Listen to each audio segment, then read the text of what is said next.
อยู่ทางเด็กก็อาบน้ำนี่ทางไป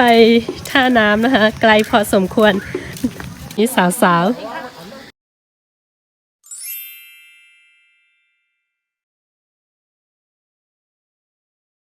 ซึ่งพี่น้องเขาตั้งเซงค่ะสวัสดีทุกคนนะคะเมื่อเร็วเขาขาดได้กว่าวานป่าซักหน่อยค่ะตอนนี้ก็กำลังจะไปบ้านป่าสักนะคะก็จะอยู่ใกล้ๆกับน้ำลันเขาบอกแต่ว่ายังไม่เคยไปเลยตั้มไปยามไปค่ะเนาะทุกวันป่าซักตีหิมน้ำลันเลยค่ะท่านน้ำลันตะเว้งสีป้อนะคะน้ำลันส่วนมากจะถามว่าอยู่ที่ไหนเหรอก็คืออยู่ที่จังหวัดเมืองสีป้อนะคะส่วนน้ำลันก็จะเป็นเขตเนอะเขตอะไรเขตแล้วก็นี่ไปกับพี่แสงครั้งแรกของเราสองคนเลยนะคะเดี๋ยวออนพี่น้องเขาขอกว่าว่านป่าซักไหนค่ะถนนก็จะขรุขระเมื่อตอนนี้คือถนนขรุขระหน่อยยังไม่ได้ออกจากเมืองน้ำลันยังไม่ได้ออกจากน้ำลันนะคะต่ำไปเลยออกน้ำลันค่ะเนาะถนนก็จะแบบนี้แล้วไปกัน2 คันเนาะมีพี่เขามารับเพราะว่าเรา2 คนไม่ชำนาญทางนะคะมีกว่ากัน2 ลำยันเบอร์เขา2ก็ผู้เส้นตั้งเนี่ยมีปีน้องตีวันป่าซักเขามาหับค่ะแต่ก็ตั้งหลังเป็นอีสานนะเด็กกว่าหางเครื่องป้าเหรอค่ะเนาะหางเครื่องปันป้อยแขกนั่นก็ป้อยซองทางเคิงแผ่นพากังค่ะไปตกแต่งแป๊กดอกงานแต่งนะคะโอ้ข้าวเหลืองแล้วเสือว้าวสวยมากเดี๋ยวจะให้ทุกท่านดูนะคะทางนี้ข้าวเหลืองแล้วเวลาเห็นนาแบบนี้คิดถึงนานางที่สุดเลยเมื่อหันจะไหนคะเนาะใจถึงนานางเต็มเลยค่ะฝุ่นก็จะเยอะหน่อยนะคะถ้าไม่ใช่ฤดูฝนฝุ่นเยอะแต่ถ้าเป็นฤดูฝนฝนไม่มีแต่ก็ถนนขรุขระมากหลังฤดูฝนเขาก็จะเริ่มซ่อมถนนตามในเมืองต่างๆนะคะองค์ศรีก็ที่วนไปใช่ที่โมไปสอนเต้นรำนกลำวงไทยใหญ่นะคะจะไปเส้นทางนู้นเลยค่ะคนเยอะเลยนะเนาะคลิปอันไหนคลิปที่อาบน้ำใช่ไหมพาทุกคนเที่ยวในหมู่บ้านแล้วก็ไปอาบน้ำปะขอดีกว่าปุ่นลงซื้อไปทางนี้ทางนี้ทางไปองซีนะคะแต่ว่าเราจะไปทางนี้โอ้ถ้ามาเองนี่คือไปไม่ถูกเลยนะรถพี่เขาไม่สูงเท่าไหร่ก็เลยต้องเดินต้องช้าหน่อยหมอกหน้าฮังรีเวใจทำจังเปิดเลยดีเข้าใจถึงกิมโป้เขาแววว่ะมันมีสุดยอดมันเท่าดอกแทบ2 ข้างทางมากเลยเสือดอกหญ้าแบบนี้เวลาถ่ายรูปสวยแต่ก็ฝุ่นสุดยอดเลยนี่คือเส้นทางในลัดฉานประเทศเมียนมาว้าวแต่ว่าท้องฟ้าสดใสเนาะท้องฟ้าแบบสวยงามมากท้องฟ้าฮังลีเต้ๆค่ะกูก็นี่คือคนที่หมู่บ้านมาในเมืองมาขายข้าวโพดเพราะว่าช่วงนี้จะเป็นช่วงเก็บเกี่ยวข้าวโพดนะคะสาธุทางไปป่าสักนะคะก็จะประมาณนี้ละค่ะช่วงฤดูฝนก็คือมอเตอร์ไซค์นี่ถ้าไม่เก่งนี่คือมาไม่ได้เลยนะ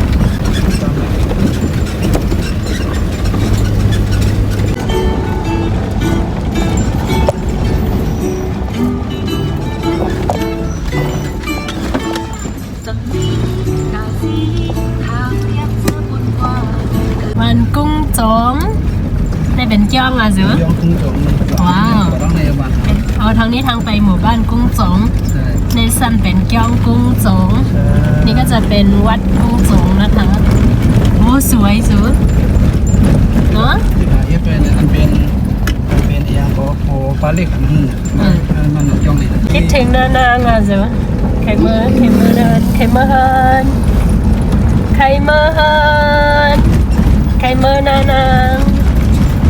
เมื่อไรคะเดี๋ยวไรเมื่อเป็นมาค้าตั้งแต่เนี่ยมือพองเขาทุกเลยหนูฮังลีอ่ะเสือ อนนี้คือผ่านมา20นาทีเนาะเขาบอกว่าใกล้ๆเองอะไรประมาณนี้แหละน่าจะถึงแล้วดูท่า20กว่านาทีซื้อเขียนว่าอะไร น้องแหลง วันน้องแหลมฮะไปใจเอียงก็ไปใจ ครับมันไปงอกเขาทั้งในทางสูง ไปใจป่าซักก่อนก็นะ เลย ฮะ พวกเขาว่าก่อตั้งองค์ชีอะไรเนี่ยมันจะได้ขึ้นงอกก่อนยัง อ๋อ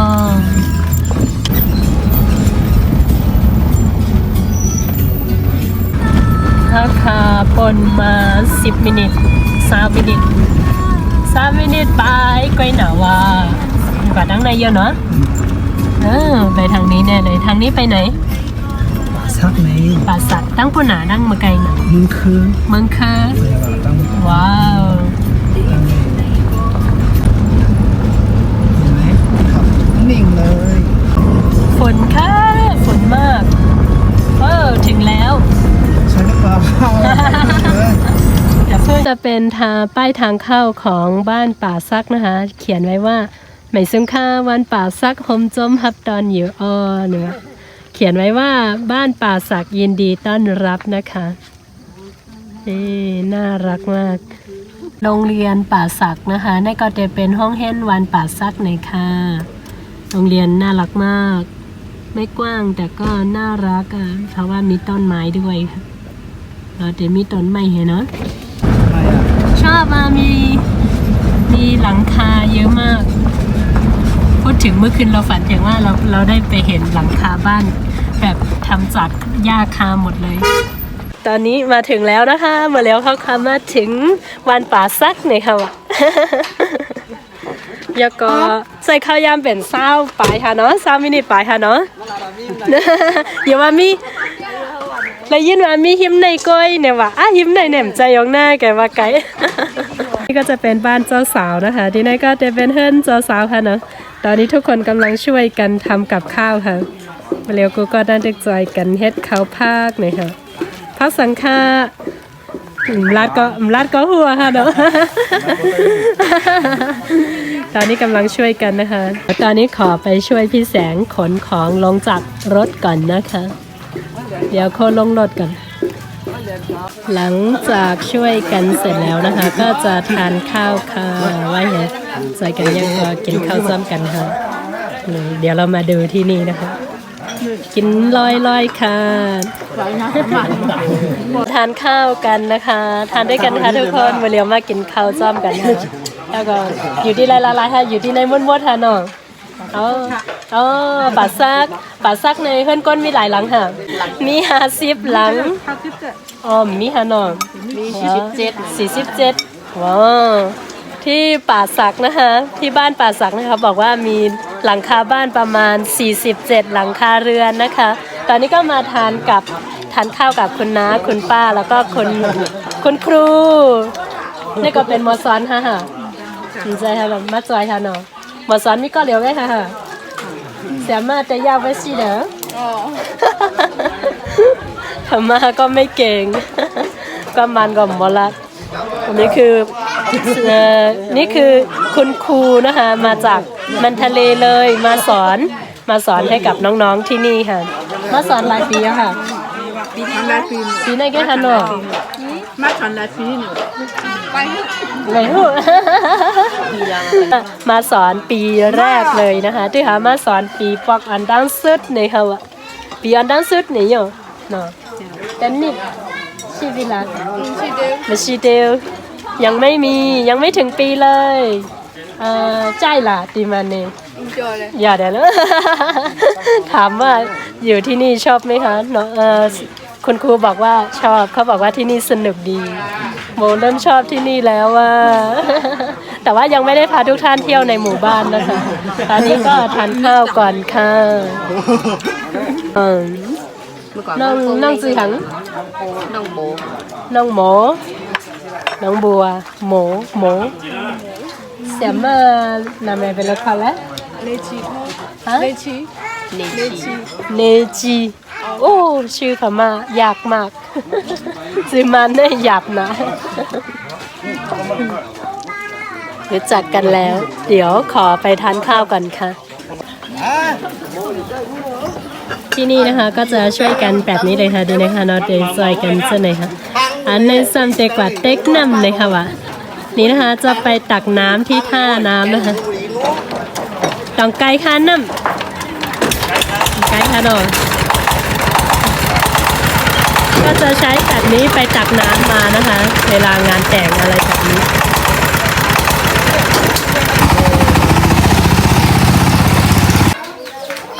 นี่คือสิ่งที่เรามาทำวันนี้นะคะในกาแฟนั้นนะคะมาเฮ็ดมื้อนี้กัน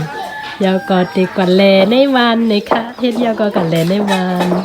หลังจากถ่ายเสร็จแล้วก็จะไปเที่ยวในหมู่บ้านนะคะปีค่ะเดออนแลในวันค่ะวะเป็นชื่อปีว่าเหรอค่ะ ซื้อห้องออมเงินค่ะ ออมเงินปีออมเงินเดออนแลในวันพี่ค่ะชื่อพี่ออมเงินนะคะแล้วก็จะพาเที่ยวในหมู่บ้านค่ะเด็กก็ดังเลยอันดังค่ะอะไรอ่ะ เดี๋ยวพี่เขาบอกว่าจะไปทางนี้เลยนะคะ นี่บ้านทางนี้ก็จะเป็นแบบนี้นะคะตั้งในก็เดเวนเฮิร์นจะไหนคะเนาะเฮิร์นเต็มวันดีฮักเต้ๆค่ะ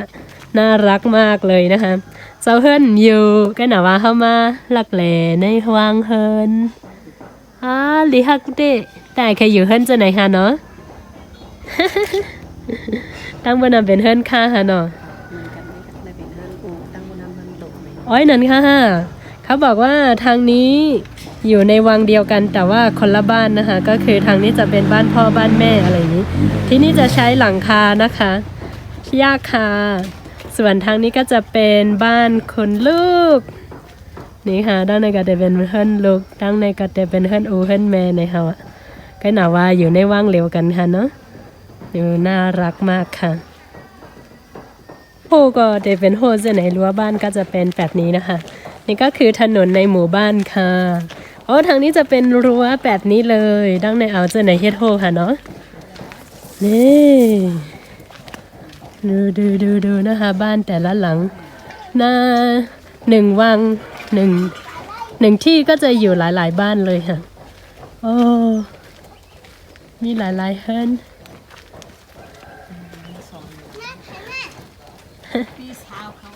เฮ็ดสังค่ะเลิกพักหวานหายโยพักเตาค่ะอ๋อนี่นะคะ อยู่ที่เดียวกันแต่ว่าบ้านจะอยู่ในวังเดียวกัน เป็นเพื่อนภูมิไม้ อ๋อ ไม้วัน ฮัลโหลเฮิรนหลีฮักเต้ดังเน่เฮิรนอ่อนเฮิรนอิดเดี๋ยวนะคะนี่ก็จะเป็นถนนหลักในหมู่บ้านเลยค่ะดังในเป็นเส้นตั้งกว่าอะไรคะปี อันนี้กว่าเพียวไรน้ำรัน กับเพียวน้ำลันโอ้เส้นทางนี้ไปถึงน้ำลันเลยนะคะตอนนี้ตะวันใกล้ตกแล้วนะคะกลางวันจำเตตกยาวดู นี่มันเป็นเพื่อนภูมิเบา อ๋อ เพื่อนลุงเก๋ เพิ่นลุงเก๋นี่นะคะบ้านไทยใหญ่ทางนี้ก็จะเป็นแบบนี้ค่ะ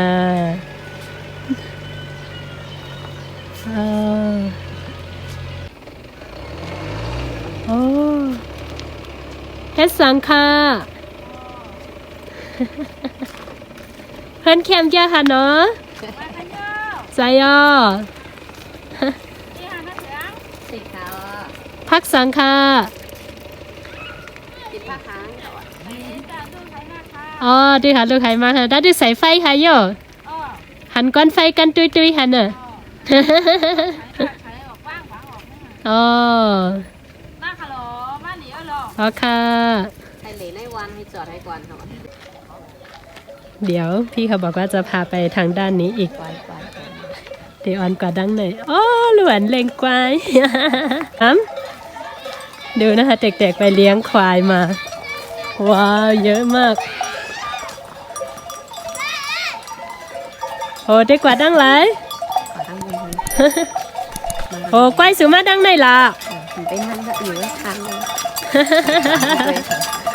ว้าว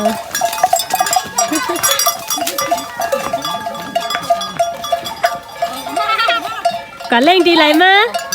ก่อนเล่งดีไรมาเล่งดังจันนี่นะคะ บ้านน่ารักมากที่นี่หมวยชอบที่นี่มากเลยค่ะทำให้คิดถึงนานางมากๆให้ไทยใจถึงนานางในการแทงกิ้วค่ะเนาะ มันก็เป็นเกี๊ยว ก็หนาว่าแต่กว่าดังใน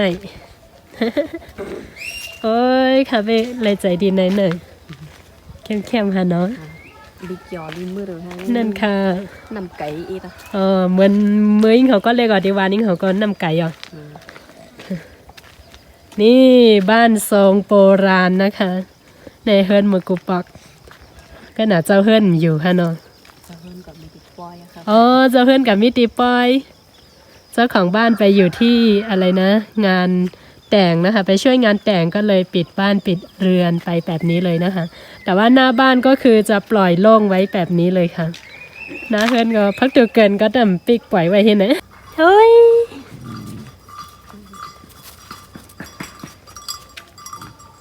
ดูนะคะ บ้านที่นี่น่ารักมาก ถึงเฮิร์นไงฮะโยน อะไรด่านในก็จบเนี่ยนะคะ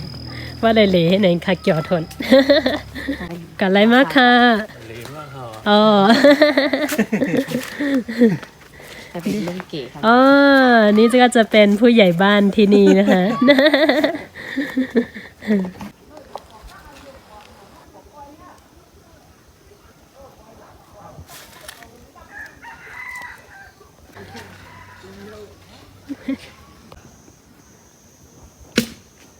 โอ้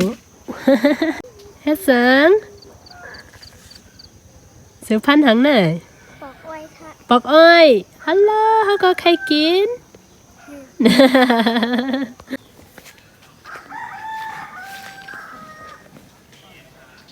ว้าวอ๋อว่ามือไกลเขากะดังนากิ่วฮะนะเนาะต้องใจค่ะโอ้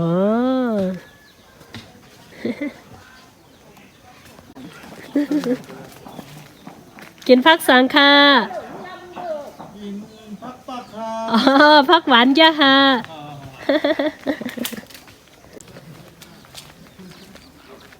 หาผักหวานค่ะลุง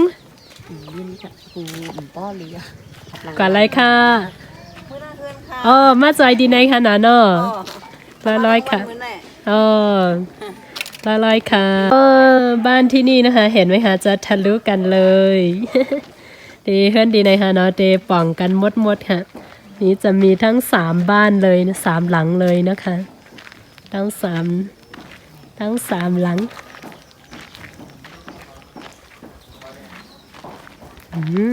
ห้องครัวแล้วก็ในบ้านจะแยกกันนะคะ กินยังค่ะข้าวนาย อ๋อจีนอ่ะ พักสังค่ะ ถ้ากินนั่งก่อน อ๋อเด้ฮะเนาะ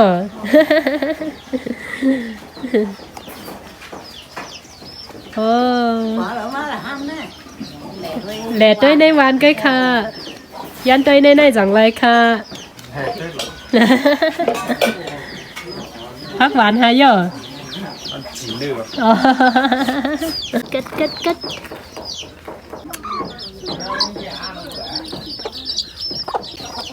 ที่นี่นะคะทะลุกับที่เมื่อกี้ค่ะ ที่ในคณะเตปอ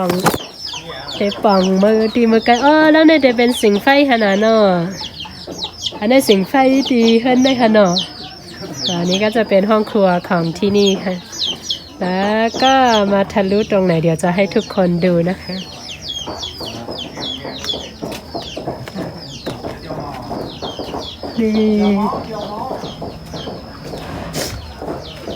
นี่มาทะลุตรงนี้ค่ะก็เดมาฝั่งที่ไหนขึ้น ดีปีออนเงินดีออนเลยค่ะปีออมเงินเลยค่ะเนาะ ค่ะอยู่ว่าค่ะต้องคิดค่ะนะขอบคุณพี่เขาที่พาเที่ยวในหมู่บ้านนะคะ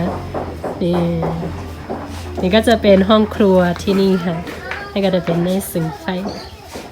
ดีกินดีหุงมือเนี่ยว่ะได้เลยกว่าดังนอกเนี่ยค่ะเนาะแตงว่าตอนแตงมือแตงดีในค่ะ เตียงไม้ไทยค่ะ แตงในไฮว่าเลยดีในผูกแตงให้ค่ะเนาะยินจอมเตะค่ะจอมใหญ่ๆนำๆค่ะ ให้มียังมีแทง ก็ จอมค่ะจอมใหญ่ๆนำๆค่ะ นี่นะคะพี่แสงกำลังเอาของขึ้นรถค่ะเดี๋ยวเราได้เอาโคขึ้นรถ โอ้คุณก็ เดี๋ยวมือขึ้นตีน้ำรันมือเฮ็ดแทงปางเถอะนี่ไปตักน้ำมาแล้วค่ะพอตักมาก็จะเอามาใส่ในนี้ค่ะนี่พอตักมาก็เดี๋ยวมาใส่ในกันได้ค่ะ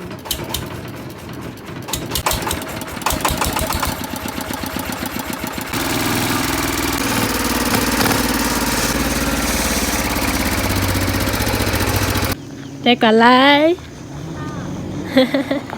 ก็อาบน้ำมาฮะต่อ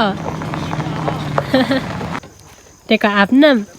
ำโมหังก็โมซื้อว่าคือก็โมคำสาเนี่ยดอสองน้ำไก่ไก่เงินค่ะอ๋อนี่น้องชื่อคำสานะคะกำลังจะไปอาบน้ำค่ะที่เฮือนเด่มอาบไรในเนาะอาบไรก่อนเนาะพวกนี้น้ำมาที่ในเด่มมีน้ำมาถึงในวันเนาะนี่ค่ะเลยก็อาบตีตาให้ไหนทีเดียวเนาะอาบน้ำเป็นคู่ก็มีนะคะดูบ้านที่นี่น่ารักมากค่ะกันอะไรมากค่ะอ๋อหางลีเหรอใจย่อหางลีเต้ค่ะโอ้นี่เพิ่งเห็นบ้านสูงทรงสูง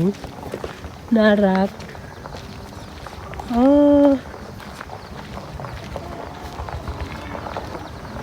แฮสซันนี่นะคะก็จะใช้หลังคาเลย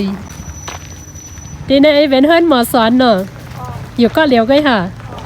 ถ้าดูเนาะนี่ก็จะเป็นบ้านของคุณครูที่มาสอนที่นี่นะคะเขาบอกว่านอนคนเดียวด้วยนะ โอ้เป็นห้องเฮนดีวานป่าซักในเขานี่ก็เป็นโรงเรียนบ้านป่าสักนะคะเจ้าเมืองเนาะส่วนที่นี่นะคะก็จะเป็นเจ้าเมืองของบ้านป่าสักนะคะแล้วก็ทางออกก็จะอยู่ตรงนี้ค่ะก็อาบน้ำมากค่ะโอ้ลอยค่ะนะร้อยน่ะค่ะกะไรมากค่ะป้า กอาบน้ำมาฮะเนาะฮัลโหลเรียบกัดหลีกยะฮะเนาะไปกัดด้วยกำค่ะนะ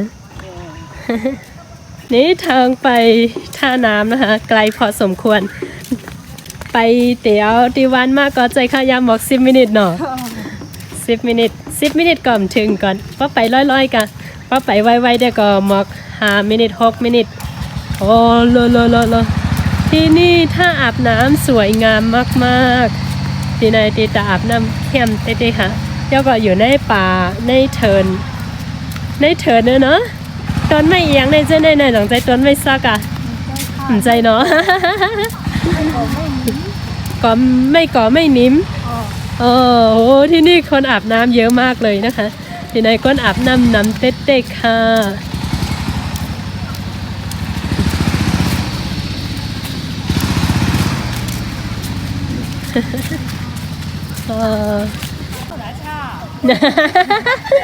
ไรโย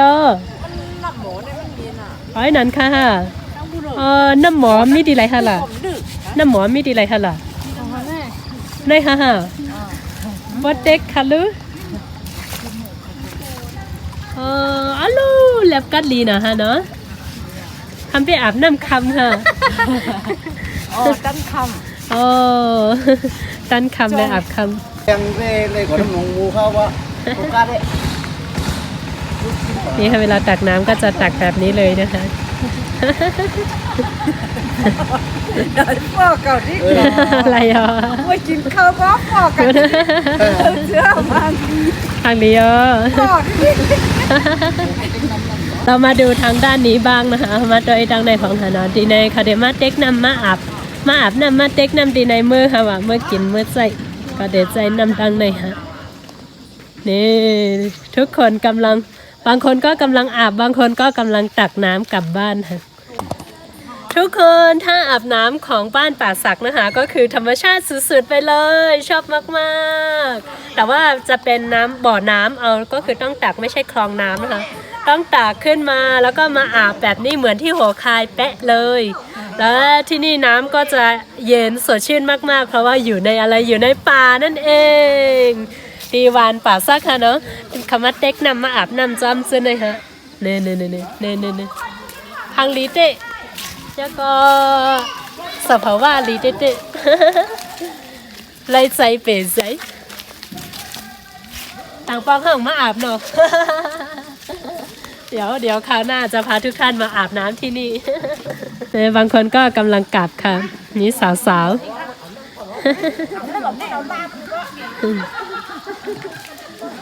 เดี๋ยวเมื่อเดี๋ยวพี่น้องเมืองไทยเขาใช่ค่ะ